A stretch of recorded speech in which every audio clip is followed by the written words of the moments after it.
হরে কৃষ্ণ রাধে। তো আমরা চলে এসেছি এখন প্রসাদ পেতে। আমি আর মা এখন প্রসাদ পেতে বসে পড়েছে।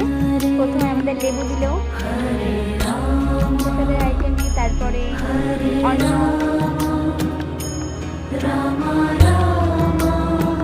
তারপরে শুক্তো দিয়ে দিল আর শাক দিল, তারপরে প্রচুর মানবাটা, পকোড়া,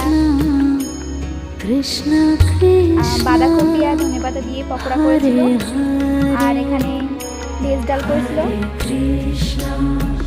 আর তারপরে চলে এসেছে ইঁচড়। ইঁচড়ের পর দিয়ে দিয়েছে পনির, আর তারপরে দিয়েছে সাদা মিষ্টি, কালাকাঁদ, পাঁপড়, চাটনি, আর তারপরে শেষ পাতে দিয়েছিল টক দই। তো আমি তখন স্কিপ করে ফেলেছিলাম ভিডিওটা। আজ প্রসাদ